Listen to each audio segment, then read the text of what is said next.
Okay, so we're going to go off to the cask storage room now of the microbrewery in Quantock. We're going to put some bottles in and going to get labelled probably this week, is it, Rob? Well, when we can. Okay, okay. So this is the cask storage room. So, oh, you can feel straight away it is a lot cooler in here. What temperature is it in here then, Rob? It's kept at about 10 degrees. Okay, 10 degrees. And that's the prime temperature for these beers to be kept at? Yeah. Okay. Well, when the beer gets transferred into these barrels, Rob, how long do they have to stay in this room before they can get taken off to the pubs and bars?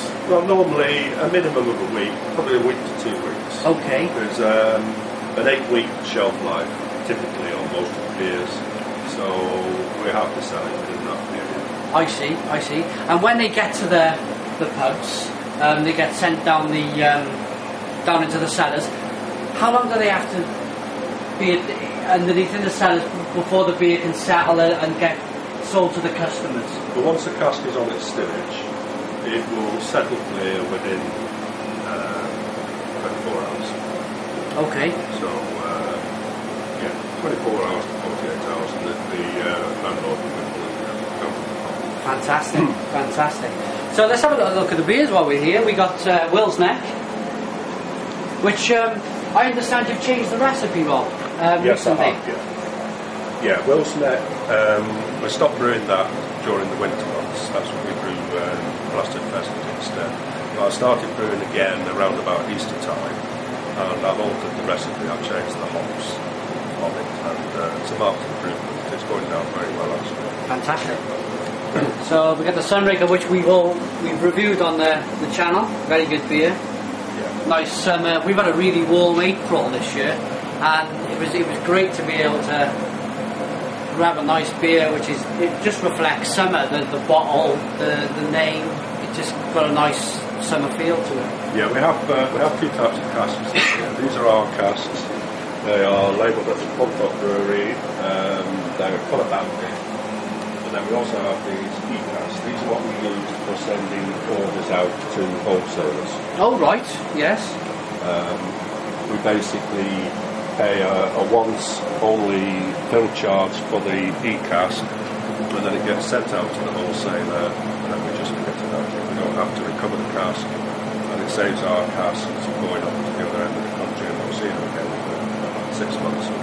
Right, so when you mean wholesale, is that a pub or is that a pub chain, the wholesaler? They'll be wholesalers, they'll order beer in pallets of 18 casks. Oh, wow, right. Yeah, then they will distribute them, sell them and distribute them to pubs local to their Oh, area. right. Oh, fantastic. So we don't just see Quantock ales around this region, you actually farm them out to different areas of the country. That's fantastic.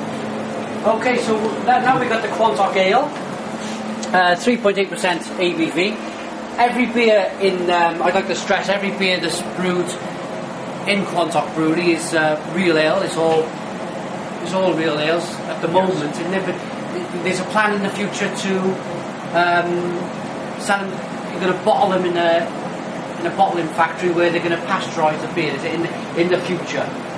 Yeah, up to now, all the beer has been bottled by ourselves, and basically it's all done by hand, but it's very labour intensive, and it's bottle conditioned. But as they're getting more popular, it's difficult for us to keep up.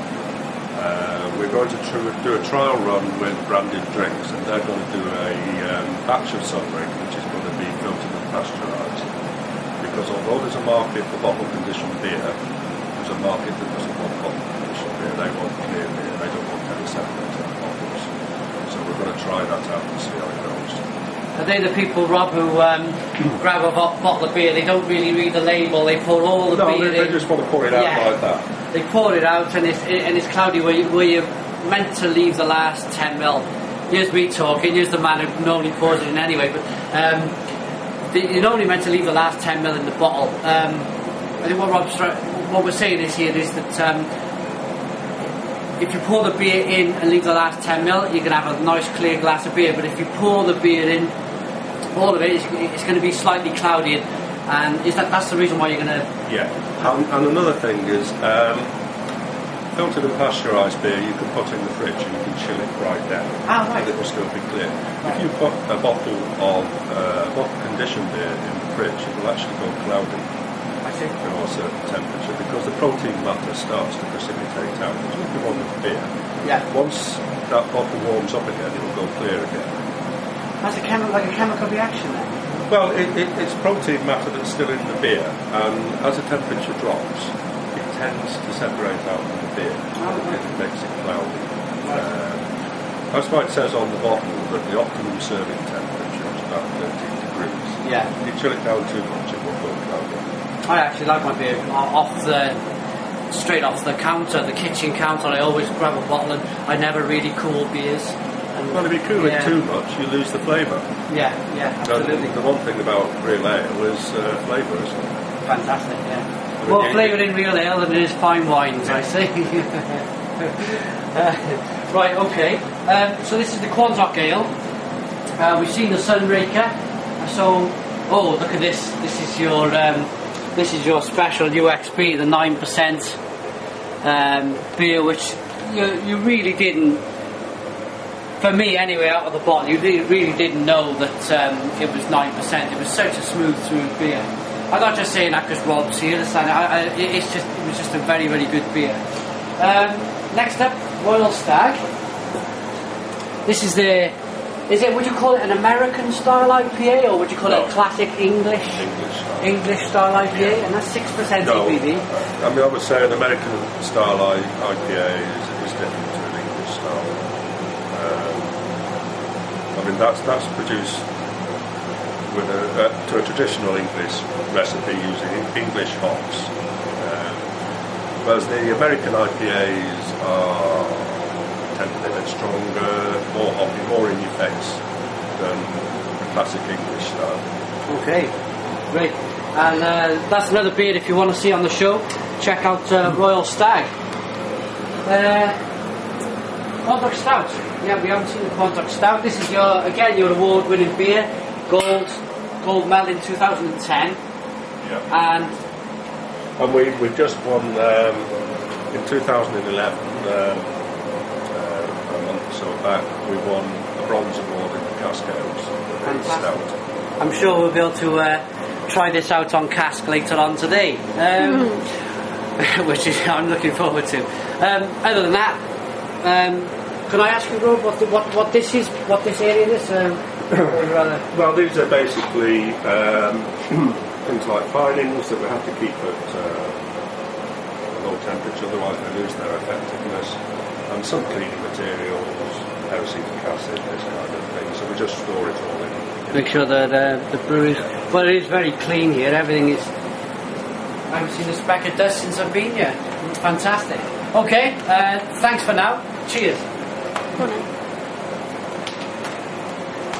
Okay, so we're here with Ken, the head of sales at Quantock Brewery. He's just come back with a van, and so what stage have we got here then, Ken? Well, it's just the empties I've picked up from the deliveries I've made, basically.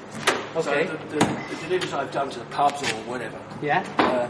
As I deliver, I pick up any empties they've got, and any that are near that don't have a delivery today, I'll pick those up as well, because we're always fairly short.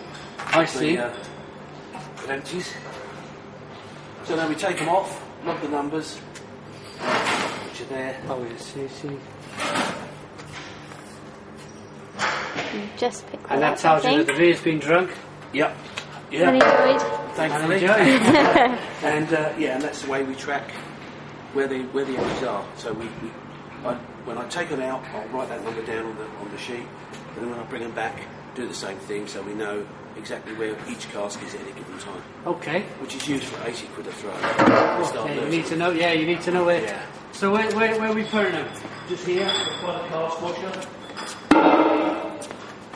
So I can get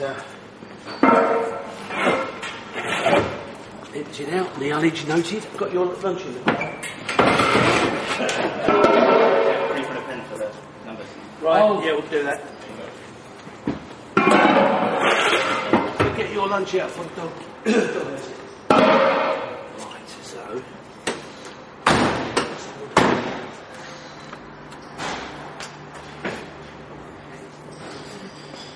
Real ales from the Harbour, Somerset. Fantastic. Hello, James. Right. Okay, so We've got 144, 445,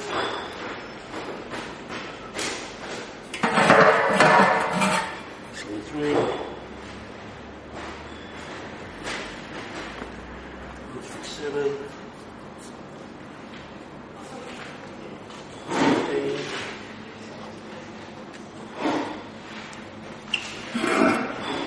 128,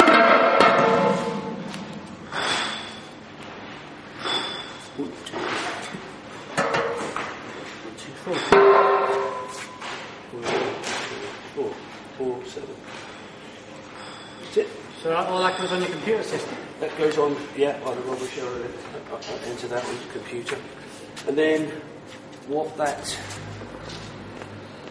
get thereafter is a list of where all the casks are.